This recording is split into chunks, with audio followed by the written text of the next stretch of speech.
ألا بذكر الله تطمئن القلوب۔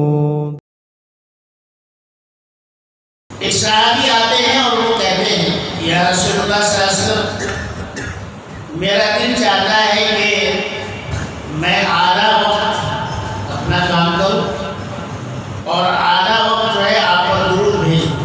حضور نے فرمایا بہت اچھا ہے، اگر درود کا معاملہ اس سے بھی زیادہ ہو تو اچھا ہے۔ انہوں نے کہا یا رسول اللہ صلی اللہ علیہ وسلم پونا حصہ آپ پر درود کے لیے اور پاؤ حصہ کام کاج۔ حضور نے فرمایا اگر بہت اچھا ہے، اگر اس سے بھی زیادہ ہو تو بہت اچھا۔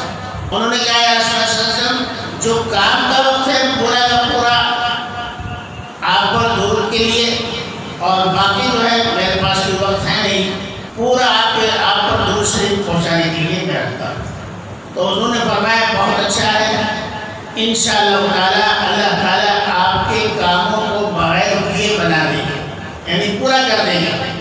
آپ کی ضروریات کو اللہ تعالیٰ بغیر محنت کے پورا کر دیں گے۔ یہ حضور صلی اللہ علیہ وسلم کی حدیث ہے۔ یہ ہمارے ایمان اس درجے کے نہیں ہیں کہ 24 گھنٹے آپ حضور پر درود بھیجیں گے، 10 منٹ قرآن پڑھتے ہیں یا 10 منٹ نماز پڑھتے ہیں اسی میں بیزار ہو جاتے ہیں۔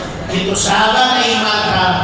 صحابی نے کہا کہ پورے کا پورا وقت آپ پر درود، فرمایا کہ بہت بہتر اللہ تعالیٰ آپ کی کفالت فرمائیں گے، جو کام آپ کے ہوں گے اللہ تعالیٰ غیب سے پورے کر دیں گے۔